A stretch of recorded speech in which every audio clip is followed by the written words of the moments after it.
Ladies and gentlemen, welcome to CTC 220 for the Chemical Technology program. This is a continuation of our CTC 140 course. So up to this point, you have experienced a couple of classes. Our CTC 120, which is just really lecture material of basic introductory organic chemistry.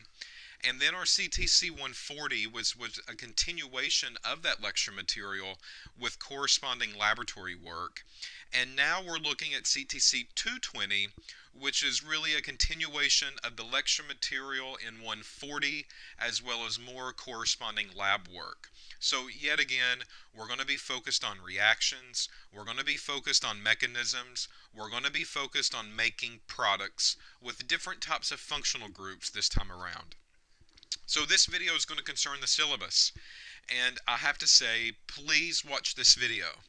I know it's the syllabus, and I know that you can read the syllabus at your own time and at your own pace, but there's a couple of things that we have to highlight in the syllabus to make sure that you understand how this class is going to work. So please do not skip over this short 10-minute clip, because there could be some golden nuggets of information in here that you need to take away. So up at the top of the syllabus, you're going to see my name, my email, my cell phone number, my office, and my office hours. Depending on the semester, this information can change. So please pay attention to the syllabus. The current one that is up on the Blackboard site has listed my current information. So it could change from what you're seeing on the screen.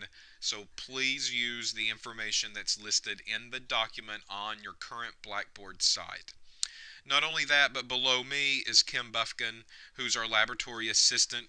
That information can be found as well, and her schedule typically does not change. Most of the time she's here 40 hours a week from 8 to 4:30.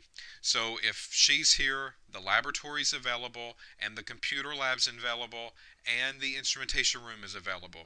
So as long as someone's manning the fort, you're more than welcome to use any of those rooms.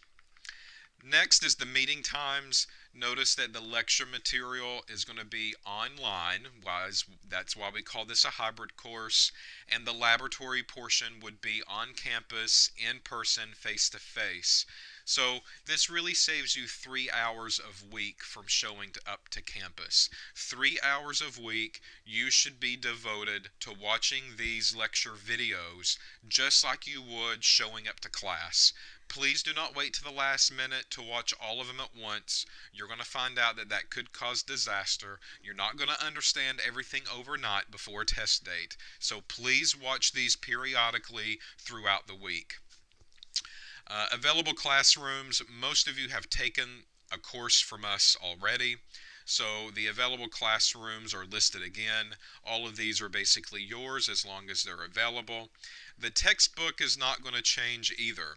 The only thing that will change with the textbook is maybe the edition number. Once again, I don't really care what edition number that you use. It could be the 6th edition, it could be the 5th edition, it could be the 2nd edition. I don't really care. As long as you have a corresponding textbook with organic material in it, that's really all that you need in order to do well in this course. The lab manual is also not going to change, so you do not have to purchase a lab manual either. They either come from the Operational Organic Chemistry hardback book, or they come from a handout that we have provided you in Blackboard. Other requirements is, of course, a composition notebook. We want you to have something to write your labs in, and a composition notebook, a cheap one. Don't go fancy, don't waste the money unless you want to, but a cheap one for $1, $1.25 is more than sufficient enough to get you through the course. And the prerequisites, of course, the completion of CTC 140. You need to make at least a D or better in CTC 140 to move on into this course, which is CTC 220. Course description, you can take your time to basically read the course description to see what this class is going to be about.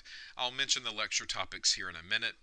The add drop dates and the withdraw dates are listed on the syllabus for you as well. Once again, these dates change depending on the semester and the year. So your current document will have the current dates listed, and they probably will be different than what you're seeing on the screen. The grade distribution. Once again, the grade distribution could slightly be modified from semester to semester. Overall, though, we see the same kind of consistent trend. You have a series of homework, you have a series of labs, and you have a series of tests. So the homework is going to count 10% of your grade. The labs will count as 50% of your grade, and the test will count as 40% of your grade. So we're seeing a perfect 50-50 split this semester. 50% of your grade will come from lecture material, and 50% of your grade will come from lab material. So once again, it gives everybody an even playing field. If you do really well in lab, but not so hot on lab work, well, the grade kind of washes out to get a good average. Well, the vice versa is also true. If you're not that hot in lecture, but when it comes to lab, you're knocking it out of the ballpark, which is kind of what we're all about, right, is the lab work, then it washes out and you get a fairly nice average at the end of the semester. So we have a 50-50 split. Please note that Cape Fear grades on an 8% scale. So it's 92, 84, 76, 68. And at the end of the semester, you will be graded on an 8-point scale. So to get an A in the class, you need a 92 or higher. To get a B in the class, you need an 84 or higher, and so forth. It should not be very hard to get an A or a B in the course as long as you're watching the videos and studying for the test and doing fairly decent on the lab work. You should walk out of here very easily with at least a B or a high C average. Please be aware that no grades will be dropped. Everything counts. Every single homework assignment, every single test, every single lab counts towards your final average. So that's very important.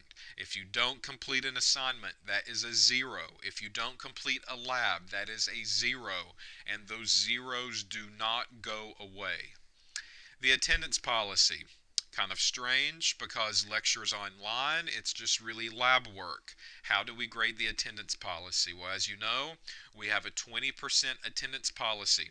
That means if you miss 20% of class, you automatically fail the course. Well, there's a sign-in sheet in the laboratory, just like with CTC 140. And with that sign-in sheet, you will sign your name, write in the time, write in the date, and that way we can keep track of when you were in the lab and how many hours you've put into the lab. In total, we're looking about 77 hours of lab work. So if you get 77 hours of lab work for this semester, then you have made it to 80% of the class. And some of you can actually go 77 hours and get everything completed and maybe not show up to lab anymore because all of your assignments are finished. You have made 80% of the time requirement for our course, and you don't really need to show up because there's nothing for you to do. Test grades, a series of tests will be given. We'll talk about those in a minute. Homework, you will have homework that will be on Blackboard, very similar to CTC 140. It will be processed by Blackboard. They will be multiple choice questions for the most part. You will have one chance to submit them before the due date, and then we will go in and Blackboard will automatically grade them and give you a grade. And then before the test rolls around, we'll pull up the homework assignment and we'll go through some of the homework problems to make sure that you fully understand what you should be doing. Laboratories. Laboratories, of course, are very important in this class, so we will look at our laboratory list in a minute and talk about the importance of the lab. Conduct, I don't really think that I have to go through. You know how to behave. You're a college student. Safety, student email information, academic honesty. Again, I don't really think I have to go through, but you can read it at your own pace. Disability service and religious holidays are also listed in the syllabus for you to read. Once again, this is the same material that's been presented in all the other courses. Nothing really changes. I don't think I have to mention anything about it. Disclaimer at the end of the syllabus basically says that anything can change at any point in time. At least give you notification of that change, and that change can be made. So this is a living document. Laboratory protocols. If you notice, these labs are broken up into groups. This syllabus has 5 groups of labs. Group 1 is pre-CTC 220. Group 2 are reactions of alcohols. Group 3 is reactions of benzene.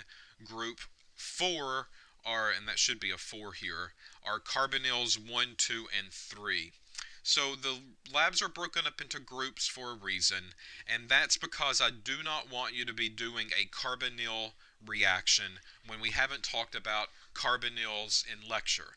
So in the beginning, only group 1 and 2 will be open to you. Only 4 labs, and that is it. That's pre-CTC 220 lab information and reactions of alcohols. That is all. So once these labs are finished, there will be a due date for these labs. It will be due on the first day of the test. Once those labs are due, then the next block of labs will open up, because at that point in time we will start talking about benzene reactions. You will have a due date for that, and that's the benzene test date.